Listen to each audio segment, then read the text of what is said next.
It preys on the young, and it's one of the oldest diseases around.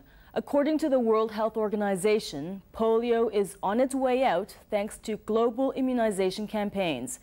It hopes the disease can be eradicated by the year 2000, but is not celebrating just yet. The virus can still be found in Africa and Southeast Asia. And it's in Cambodia where Inside Story follows one group's fight against polio. As Susan Yu tells us, its campaign has come across some unlikely obstacles. It typically strikes the young, and it typically leaves them disabled. Since 2 rounds of global immunization days in 1996 and 1997, over 260 million children in Asia have been able to escape this scenario. But health workers worry the campaign to eradicate the polio virus in the region is being threatened, not by the disease itself, but rather by political strife. Why is polio such a problem in Cambodia? I think that because in Cambodia we have a war for a long time. I mean, about 20 years already. So I think everything is not as well as like the other country. Cambodia's political, economic, and social structure have experienced a total breakdown, and it's been recognized only recently how that breakdown has affected the welfare of the people, in particularly the young. Nobody will ever know the true extent of the problem in Cambodia, since most live in poverty here and access to information and treatment is limited. A short drive from the capital takes you to one of a handful of centers in the country that hopes to change that. Funded by the Vietnam Veterans of America Foundation, this rehab center deals with hundreds of polio victims. How many children here at the center are afflicted with polio, and how much or how many do you estimate are afflicted in the country? Well, in the country it will be very difficult to tell you because there is a lot of part of Cambodia where we cannot go.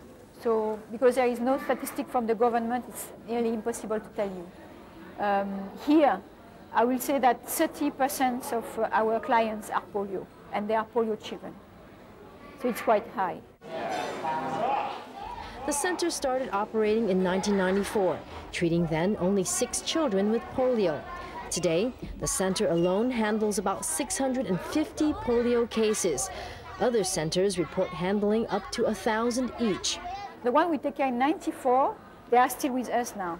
So it means that we have to have a commitment for them for years. Because whenever they walk, they will still need their brace. And you need to change their brace every 6 months. So it's a lot of work to be sure that they come back to get their brace in time so they can walk again.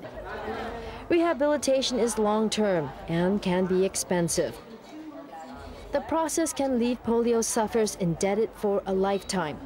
If you take your average victim who is 5 years old and is treated until he or she is 18, that means braces need to be replaced 26 times. Multiply that by the average cost of $140 for braces, the bill would be astronomical for your average Khmer. In contrast, to fully immunize a child in a developing place like Cambodia, the cost would be 50 cents, the price of a candy bar in most countries.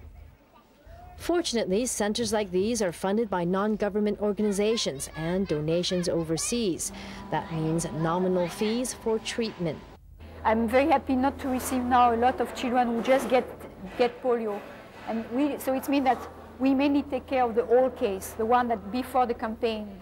And I expect that in the future there will be less and less new cases. Isararam has been working with the disabled for more than 4 years now.